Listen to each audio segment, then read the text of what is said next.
ಬ್ರಿಟಿಷರ ಕಾಲಕ್ಕಿಂತಲೂ ಹಳೆಯದಾದ ಭಾರತದ 5 ಈಜುಕೊಳಗಳಿವು.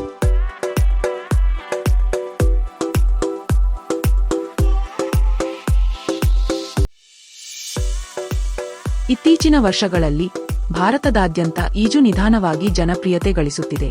ಇತ್ತೀಚಿನ ದಿನಗಳಲ್ಲಿ ಬೇಸಿಗೆಯಲ್ಲಿ ಶಾಲೆಗಳು ಅಥವಾ ಫಿಟ್ನೆಸ್ ಕೇಂದ್ರಗಳಲ್ಲಿ ಮಕ್ಕಳು ಮತ್ತು ವಯಸ್ಕರಿಂದ ಈಜುಕೊಳಗಳು ತುಂಬಿ ಹೋಗಿರುವುದು ಸಾಮಾನ್ಯವಾಗಿ ಕಂಡುಬರುವ ದೃಶ್ಯ. ಆದರೆ ಈಜುಗಾರಿಕೆಯು ನಮ್ಮ ದೈನಂದಿನ ದಿನಚರಿಯ ಭಾಗವಾಗುವುದಕ್ಕೂ ಮೊದಲೇ ಭಾರತದಲ್ಲಿ ನಿರ್ಮಾಣವಾದ ಬಹಳ ಹಳೆಯ ಈಜುಕೊಳ ಬಗ್ಗೆ ನಾವಿಲ್ಲಿ ಹೇಳ ಹೊರಟಿದ್ದೇವೆ. ದೇಶದ ಅತ್ಯಂತ ಹಳೆಯ ಈಜುಕೊಳಗಳಲ್ಲಿ ಕೆಲವನ್ನು 1800ರ ದಶಕದ ಉತ್ತರಾರ್ಧದಲ್ಲಿ ಮತ್ತು 1900ರ ದಶಕದ ಆರಂಭದಲ್ಲಿಯೇ ನಿರ್ಮಿಸಲಾಗಿತ್ತು ಎಂದರೆ ನಿಮಗೆ ಅಚ್ಚರಿಯಾಗಬಹುದು. ಆದರೆ ಅದು ನಿಜ.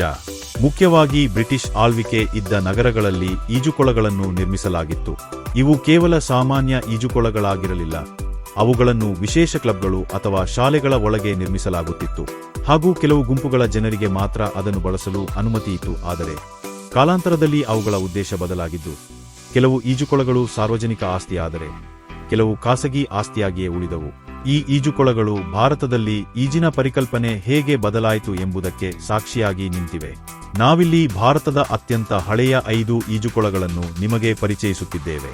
ಬ್ರೀಚ್ ಕ್ಯಾಂಡಿ ಈಜುಕೊಳ, ಮುಂಬೈ.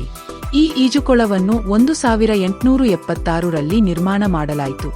1876ರಲ್ಲಿ ನಿರ್ಮಾಣವಾದ ಈ ಈಜುಕೊಳವು ದಕ್ಷಿಣ ಮುಂಬೈನ ಕರಾವಳಿಯಲ್ಲಿದ್ದು, ಅದು ನಿರ್ಮಾಣವಾದ ಕಾಲಘಟ್ಟಕ್ಕೆ ಮಾತ್ರವಲ್ಲದೆ ಅದರ ವಿಶಿಷ್ಟ ವಿನ್ಯಾಸದಿಂದಲೂ ಗಮನ ಸೆಳೆಯುತ್ತಿದೆ. ಈ ಕೊಳವು ನೈಸರ್ಗಿಕವಾಗಿಯೇ ಉಪ್ಪುನೀರನ್ನು ಹೊಂದಿದೆ ಮತ್ತು ನೈಸರ್ಗಿಕ ಕರಾವಳಿಯನ್ನು ಅನುಸರಿಸಿರುವ ವಿಶೇಷ ಆಕಾರವನ್ನು ಹೊಂದಿದೆ. ಬ್ರಿಟಿಷ್ ವಸಾಹತು ಕಾಲದಲ್ಲಿ ನಿರ್ಮಾಣವಾದ ಈ ಈಜುಕೊಳವು ಆಯ್ದ ಗುಂಪಿನವರಿಗೆ ಮಾತ್ರ ಸೇರಿತ್ತು. ಇಂದಿಗೂ ಇದನ್ನು ಬ್ರೀಚ್ ಕ್ಯಾಂಡಿ ಈಜುಕೊಳ ಟ್ರಸ್ಟ್ ನಿರ್ವಹಿಸುತ್ತಿದೆ ಮತ್ತು ನಗರದ ಅತ್ಯಂತ ಪ್ರಸಿದ್ಧ ಈಜುಕೊಳಗಳಲ್ಲಿ ಒಂದಾಗಿದೆ. ಕಲ್ಕತ್ತಾ ಈಜು ಕ್ಲಬ್, ಕೋಲ್ಕತ್ತಾ. ಪಶ್ಚಿಮ ಬಂಗಾಳದ ರಾಜಧಾನಿ ಕೋಲ್ಕತ್ತಾದ ಸ್ಟ್ರಾಂಡ್ ರಸ್ತೆಯಲ್ಲಿ 1887ರಲ್ಲಿ ಈ ಈಜುಕೊಳ ನಿರ್ಮಾಣವಾಗಿತ್ತು. ಈ ಕ್ಲಬ್ ಅನ್ನು ಮೂಲತಃ ವಸಾಹತುಶಾಹಿ ಬ್ರಿಟಿಷ್ ಅಧಿಕಾರಿಗಳಿಗಾಗಿ ನಿರ್ಮಿಸಲಾಗಿತ್ತು ಮತ್ತು ಅದರ ಆರಂಭಿಕ ವರ್ಷಗಳಲ್ಲಿ ಈ ಈಜುಕೊಳಕ್ಕೆ ಬಹಳ ಸೀಮಿತ ವ್ಯಕ್ತಿಗಳಿಗೆ ಮಾತ್ರ ಪ್ರವೇಶವಿತ್ತು.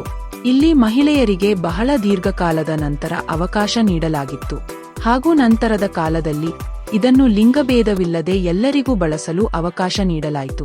ಕೆಲ ಬದಲಾವಣೆಗಳ ಹೊರತಾಗಿಯೂ ಕ್ಲಬ್ ತನ್ನ ಹಳೆಯ ಮೋಡಿಯನ್ನು ಉಳಿಸಿಕೊಂಡಿದೆ ಮತ್ತು ಇನ್ನು ಕೋಲ್ಕತ್ತಾದ ಸಾಮಾಜಿಕ ಜೀವನದ ಪ್ರಮುಖ ಭಾಗವಾಗಿದೆ. ಕಾಲೇಜ್ ಸ್ಕ್ವೇರ್ ಈಜು ಕ್ಲಬ್, ಕೋಲ್ಕತ್ತಾ. ಪಶ್ಚಿಮ ಬಂಗಾಳದ ಕೋಲ್ಕತ್ತಾದಲ್ಲಿರುವ ಮತ್ತೊಂದು ಪ್ರಸಿದ್ಧ ಈಜುಕೊಳವಿದು. 1927ರಲ್ಲಿ ಸ್ಥಳೀಯ ಕ್ರೀಡಾ ಉತ್ಸಾಹಿಗಳಿಂದ ಪ್ರಾರಂಭವಾದ ಕ್ಲಬ್ ಇದಾಗಿದೆ. ಕಲ್ಕತ್ತಾ ವಿಶ್ವವಿದ್ಯಾಲಯದ ಬಳಿ ಭಾರತೀಯರು ನಡೆಸಿದ ಮೊದಲ ಈಜು ಪ್ರಯತ್ನಗಳ ಭಾಗ ಈ ಕಾಲೇಜ್ ಸ್ಕ್ವೇರ್ ಈಜು ಕ್ಲಬ್. ಇದರ ಆರಂಭಿಕ ದಿನಗಳಲ್ಲಿ ಇದು ಈ ಕ್ಲಬ್ನ ಸದಸ್ಯರು, ವ್ಯಾಪಾರಿ ಕುಟುಂಬಗಳು, ರಾಜಮನೆತನದವರು ಮತ್ತು ಕಾನೂನು ವೃತ್ತಿಪರರನ್ನು ಹೆಚ್ಚಾಗಿ ಆಕರ್ಷಿಸಿತ್ತು. 1928ರಲ್ಲಿ ಇಲ್ಲಿನ ಈಜುಗಾರ ದ್ವಾರಕಾ ದಾಸ್ ಮುಲ್ಜಿ ಒಲಿಂಪಿಕ್ಸ್ನಲ್ಲಿ ಭಾರತವನ್ನು ಪ್ರತಿನಿಧಿಸಿದಾಗ ಈ ಈಜು ಕ್ಲಬ್ ದೇಶದ ಕ್ರೀಡಾ ಇತಿಹಾಸದಲ್ಲಿ ಪ್ರಮುಖವಾಗಿ ಗುರುತಿಸಲ್ಪಟ್ಟಿತು. YNCA college pool, Chennai. ತಮಿಳುನಾಡಿನ ಚೆನ್ನೈನಲ್ಲಿ 1942ರಲ್ಲಿ ಈ YNCA ಕಾಲೇಜು ಈಜುಕೊಳವನ್ನು ಸ್ಥಾಪಿಸಲಾಯಿತು. 25 ಮೀಟರ್ ಎತ್ತರದ ಈಜುಕೊಳ ಇದಾಗಿದ್ದು, ಚೆನ್ನೈನಲ್ಲಿ ಈ ರೀತಿಯ ಈಜುಕೊಳ ಇದೆ. ಮೊದಲು ಭಾರತದಲ್ಲಿ ಕ್ರೀಡಾ ಶಿಕ್ಷಣದ ಪ್ರಮುಖ ವ್ಯಕ್ತಿಯಾಗಿದ್ದ ಯಾರಿಕ್ರೋವ್ ಬಕ್ ಅವರ ಕಾಲದಲ್ಲಿ ಇದನ್ನು ರಚಿಸಲಾಯಿತು ಮತ್ತು ದೇಶದಲ್ಲಿ ಔಪಚಾರಿಕ ದೈಹಿಕ ತರಬೇತಿಯನ್ನು ಉತ್ತೇಜಿಸುವಲ್ಲಿ ಇದು ಪ್ರಮುಖ ಪಾತ್ರ ವಹಿಸಿತು. ಮರೀನಾ ಈಜುಕೊಳ, ಚೆನ್ನೈ. 1947ರಲ್ಲಿ ಈ ಈಜುಕೊಳವನ್ನು ಪ್ರೆಸಿಡೆನ್ಸಿ ಕಾಲೇಜಿನ ಎದುರು ಸಾರ್ವಜನಿಕ ಸೌಲಭ್ಯಕ್ಕಾಗಿ ಸ್ಥಾಪಿಸಲಾಯಿತು.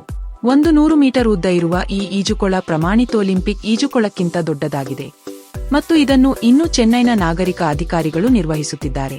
ಇದನ್ನು ಅನೇಕ ಬಾರಿ ನವೀಕರಿಸಲಾಗಿದ್ದರೂ ಇದು ನಗರದ ಅತ್ಯಂತ ಗಮನಾರ್ಹ ಸಾರ್ವಜನಿಕ ಈಜುಕೊಳಗಳಲ್ಲಿ ಒಂದಾಗಿದೆ.